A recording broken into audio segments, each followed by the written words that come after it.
Okay, this is a continuation video of C4 service, and one of the most common things you'll see on any C4 Corvette or any old car is going to be a dead fuel pump. And of course, on your Corvettes, we're going to concentrate on 84 to 96, the C4 Corvette, and your fuel pump will go dead. And a lot of people think, why doesn't it start changing a lot of things? But if you don't hear that fuel pump engage in the tank, that bzzz when you start it up, and you have no fuel pressure, which you can check on the fuel rail,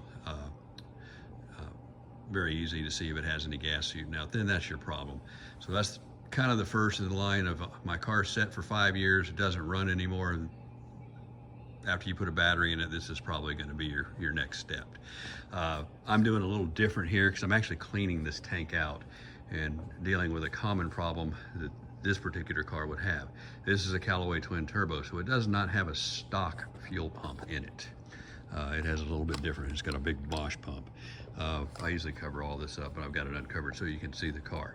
So the first thing you want to do to take the fuel pump out, and on a C4, it's actually not hard to do this. Anybody can do it. It just, you have to remember, follow the steps, and it's more of a aggravation than any real high technical work. So I think these are T10 Torx. They're right here, each one of these bolts. Take the 4 out. That's your whole fuel door housing. Lift it up, 1, back here, 2, 3, 4, take it out. Carefully set that aside. Put your gas cap aside with it. I usually just put all the bolts in there. Now this is the tab for the fuel pump wire, which I'll show you here in a minute where that's at. And then the next thing that comes out of once that's out is this part's going to be down in there. You're going to look down in here and you're going to see this sitting down in there, and you're going to go, oh man, how do I get that out? And basically you have to grab it and pry it. I usually start from the back and pull it out, pull it out, pull it out, and you just have to shoehorn it out of there and get the whole thing out. And you know, the older your car is, the more used your car is, the harder this is probably going to be. So it gets to a point to where even if you have to get this out to break it, which I've seen some cars and drivers we had to break, and you can buy, these are available, you can buy another one, cut it, slice it, do anything you can to get it out, because you can't do this job without removing this. This one came out just perfect. This is a fuel drain, so when you overflow the tank down in this cup, it drains down. I think that hose is, yeah, there's that hose right down there. So that hooks up to that, and it just goes down between the bumper and the spare tire. And so then the fuel pump cinder will be sitting in there. Now let's have a look at the fuel pump cinder. This is going to be 99% or 90% of what your car is going to look like. But the fuel pump on this one's different. So it sits in basically this way. This is what you're looking at. That's why you put your gas in there. So you see it has 1, 2, 3, 4, 5, 6, 7, 8, 9 bolts. They're 10mm bolts, and usually I just use a nut driver or something to get those out of there. Usually I use a Makita or something like that, or whatever kind of tools you use, and pull those out and set them aside. And so once those are out, the whole thing will be sitting in there, and it'll still be tight. That I can promise you. Usually what I do is I take a pry bar and put it right up against here somewhere, and I just kind of push it in a couple places to where it breaks loose. And then you'll have to pull that whole thing out. But before you do that, these hoses must come off. And so those hoses, these can be hard to do because they're just rubber. Easy to put on, hard to take off. So basically each one of those is on there, and this is the fuel output. This is the pressure line here. So this one has 2 hose clamps on it. And so you loosen those up, and I take them and slide them way back. And I push them way, way back so they don't fall off on the job, and you can still work on it. If you didn't rip this or you didn't tear it up, then you're good to go and you can reuse it. This car's, you know, real nice, so it's not a problem. These hoses are not the issue. And if your car's old, you may have to replace those. And each one of those you can trace back, like that's a vent hose. You can see where it goes right there. This is the return hose, which goes down to the fuel line, down lower on the car there. And then you got the supply line, which is this one here. So some of those have to be changed, but we're not going to go into that. And most of the time you don't have to change that. then the next thing you do is when you pop that whole thing out, it's gonna have to be manipulated out of there, because you're gonna have to take this whole thing right here and pull it out. So basically you're pulling this entire fuel cylinder unit out of that tank. And so all of this has to come out, and you have to especially watch this is your float level. And so make sure you don't mess that thing up. So you kind of snake it out that way. And then once you have all of that out, then you can start to work and determine what you got. Now, this is the plug, and the other end of it's in the car. And you will be able to see that when you take that plastic cup device out that I showed you. And basically it's, you know, it's the typical old pin there, but it has this special, if you want to keep your car all original, this is the clip that kind of keeps it all together. You don't need it, but it's nice to have it in there. It kind of says, hey, my car's original, I haven't messed with it. Then you just pop these out and pop and separate those. That's much easier than the hoses. The hoses, to me, are the hardest part of the job, trying to save them, because you have to pry them. So basically, if you're looking at here, usually I get a place here between something. A lot of times it's the fiberglass on the car, and I'll put a towel or something between there, and I'll take a big large screwdriver, a small pry bar, and start just doing the rubber hoses. And you know, saving rubber hoses and reuse them is hard. But if your car's in really bad shape, usually just take a box cutter knife and slice them. Then they'll come right off, but you gotta replace them. You gotta trace them back. So the best thing for you to do is get online and just buy an entire sending unit for your car. Just replace this whole stupid thing. Don't worry about it. I think you can get them from the auto parts for about $140 to $160, somewhere around there.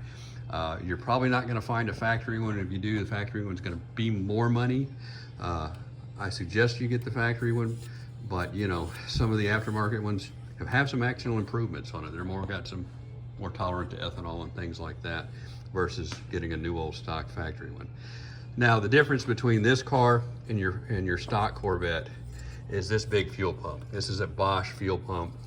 I think they use these in some other applications, but it's been adapted to fit on to this car, to this sender. And so what I had to do, my biggest problem was, you've got this hose right here, and these will start to leak. And when those leak, then you lose fuel pressure. And I knew it was kind of doing it. I tested it the other day, and I said, you know, I know exactly what's going on in this car. Let's pull it apart and replace that. But at the same time, I put in a new, you know, fuel strainer here, and checked it all. Some of the things you may see is these wires get eaten up over time too, and you'll have bare wires in your fuel tank. Yep, I've seen it many times, but it's actually not going to catch on fire. And then of course, if your fuel gauge isn't working right, well, see these tabs right here? Bend it out, bend it out, bend it out. Be very careful, pop this off, and then you'll flip it over, and it's basically a big resistor that goes back and forth. And I usually take the steel wool. I did it to this one. This one worked, but I cleaned it up. We just steel wooled it off, and then I actually check it with an ohm meter. And so if you want to see what that looks like, I'll do it real quick. So all of your fuel gauges on GM are usually between 0 and 88 ohms. Spec, I say it's more like 90, but so here's an analog voltmeter, and you can follow this. If you don't know what wire it is, you can just watch that. So basically the way the fuel gauge works is it goes from ground. Let me plug this in here while I'm doing this, to that wire, which goes back to your dash. And so now you're going to get a reading. So that reading is basically, when it's empty, you have 0 ohms. So basically it's going to be like a closed circuit. And then when you go up and up and up, you can see it go down, and that number is usually like 88, but I think it's more like 94, but I'm not going to get too technical with it because it works. Basically what you want to see is that gauge swing without any dead spots in it. So basically you see it go, see it go, see it go, see it go, see it go, and it looks smooth. So that gauge should be fine to work, as smooth as it's looking right now. I had a little small dead spot in it before, but in fact, I think No, that just goes fast right there in that last spot. But nevertheless, that's a repair that you can do without having to buy anything new, if that's all that's wrong with your car. But like I said, these are available. I would have just bought another one, but these fuel pumps are hundreds of dollars right here for this car, for this model, and so they're used in a lot of high performance applications, and so it works, and so I didn't want to disturb this, so I'm basically cleaning it up and fixing it up. And then of course, once you got that out, you're going to look down in your gas tank and say, oh my God, I didn't realize there was that much crap in a gas tank. And I don't care how nice your car is, if you put a big bright flashlight down in there like this, you're going to go, oh my God.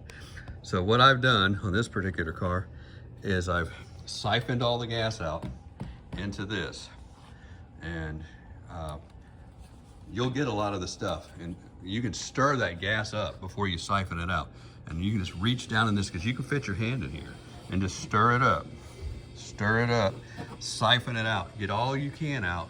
Then I take basically a roll of paper towels, it's going to take every bit of that, and I soak up what you can't get out siphoning once you get it down real low, and I throw it in a bucket like this, and I haul them outside and get rid of them.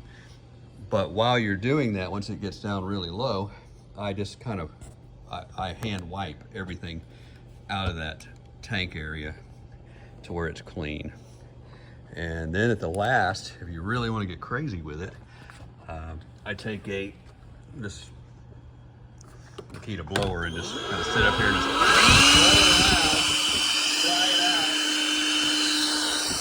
dry it out and see if I see anything else down in there that may be suspect, a little, flake of dust, dirt, and whatever.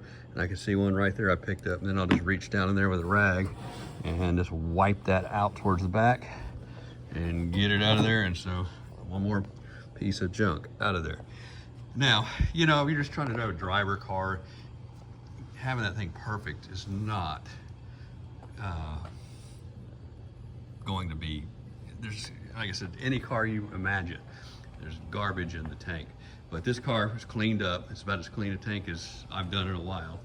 And I've done it on this car because this thing is a high performance machine that needs every piece of help it can get, with nothing stopping that up. So basically, once you have your new fuel sender, which you may have bought, online, there's some on eBay, you can get them. You can get them at O'Reilly's. Like I said, there's a few guys I've seen that have some new old stock ones of these, but not with that big pump on it. You don't need that big pump unless you're really high. Even a stock fuel pump is good for 400 horsepower, so you're fine. So don't worry about that. So I'm going to basically put that back in. So when you do it, this is kind of how, start from there, get your fuel strainer in there. And this pump's bigger than normal, so it's hard to get in there. So I have to fight with it and get it in there. But basically, I've pretty much got it right there right now, where I can just pop it down in there. And I'm not gonna put it in right now because I don't have the gasket on here. And I wanna show you the gasket. And the gasket is this thing here. On this one has to go straight. That's gotta go straight that way. But anyway, I will put that back in later. But here's the gasket. These are most of the time savable. I need to clean this one up a little bit better. And so you want to clean that up. And if yours is ripped or torn or whatever, they're available. Get a new one. And then there's something that a lot of people miss. Every one of these bolts, these are the 10mm bolts, those 9 bolts that hold the fuel pump, fuel sender unit into the tank. And they all have a little O-ring on the back side, and everybody kind of misses those. And there's some kits that come with those, and some of mine came off like right there. There's one, and you can buy these, of course, in an O-ring kit if you want. I'll put that back on there. And what happens if you don't have those on there? Well, I mean, fuel vapors and stuff can seep through that a little bit. It's probably not the end of the world, but to do it right, you want an O-ring on each one of these 9 bolts. So the washer's on and the O-ring goes on after. Basically there, you tighten it down and it will be against, this part of the fuel sender here, so those bolts will be in there, and that O-ring will basically be in that area there. And you see it actually went through. It kind of just sits equally to the hole. So that's that. So that's what a fuel pump of a C4 Corvette looks like. You don't have to drop the tank, and as long as your tank's not rusted out, you don't have to pull the tank out of the car. And believe it or not, these things are all coated really well. Look how black, they have like a black, I don't know what they call that finish. And you'd be surprised, I've seen some of the worst cars when you take these apart with just the nastiest stuff of these tanks clean up and look perfect. So you probably don't have to change the tank on your C4 unless it's just some sort of just insane situation. But like I said, seen them sit for 20 years and clean up. So that's the fuel pump, goes back in, gasket on, reverse the process, and then you get your plug, which your plug is gonna be, you know, right here. This is the other end of that plug. Plug it in, put your cup back in there, get it all, put the drain back on it, and then install your fuel door. But you may want to, before you get to that, just test your fuel pump. And how you do that is simply kick the key on. You'll hear it go bzzzt. That, and you know, of course, that leads into the fuel pump relay. If you have a fuel pump relay issue, you usually do not. It's usually the fuel pump. And the fuel pump relays on basically 84, 89 are going to be up in this area right here. That's the fuel pump relay down in there. This is a different relay, but that's the fuel pump relay right there. The 90s and 91s are a little bit different, but basically the same. And then your LT1 cars are a little different also, but basically the same too, very similar. So this applies to the LT1 cars also. And it applies to a Crossfire car also. So basically that's the same design of all the C4s. And so that fuel strainer sits down into that little, you know, fuel baffle. I wouldn't call this a baffled tank like a race car, but that does help when you go around a corner not to starve for fuel. And these cars will have a big problem with that, especially if you're racing. If you have less than half a tank of gas in them, you'll usually starve for fuel. So, so I think that's it. This gas here is the stuff I strained, you know, siphoned out of it after I stirred the tank all up just by hand and just siphoned it out. And then I ragged it all out. It's a process. You know, people said, oh, you can use a shop vac on that. You know, well, I think on Mythbusters, they proved that they couldn't even blow one up trying it, but I'm not gonna try it. And so I do it the hard way, siphon it and then wipe it up with towels, because you can get your hand down in this. This is not like it's a tank that's up on underneath of a car like this, where you do have to drop it to work on it. But that's kind of how that works on a C4 Corvette. So I hope that helped. And I said, you can change on your factory sending unit. They do sell just the factory fuel pump, which is there. And if your fuel gauge works right and you know all of that, fuel pump's gonna cost you less money. Like I said, don't use this one as an example. Yours will be a smaller, about a quarter of the size of this white pump. So you can change that out and keep all of this intact, or you can just buy the whole thing. And like I said, I'd probably buy a whole nother one if this was not a Callaway with a big pump on it. It would just be easier than having to deal with this, and better off, it'd be new. So that's the way it works. And so I hope that helped. And I'll be doing this on a ZR1 also here soon. I have another ZR1. We're gonna pull the fuel pump out of it. And that's gonna be interesting, because I want you to see that has 2 fuel pumps in it, and they are staged. They come in at different times. When the secondary injectors are kicked in, the secondary fuel pump works. And when you start the car, both of them work for a little while, then one shuts off. So I'll go into a whole much more than the ZR1, because it's different, but it's still the same process, same exact this. Just when you pull that out, I go, huh, I got 2 fuel pumps. And then you actually have 4 wires that actually work. As we're in these, there's really only 3 that work because your other fuel pump needs another wire. That's it. Thanks for watching.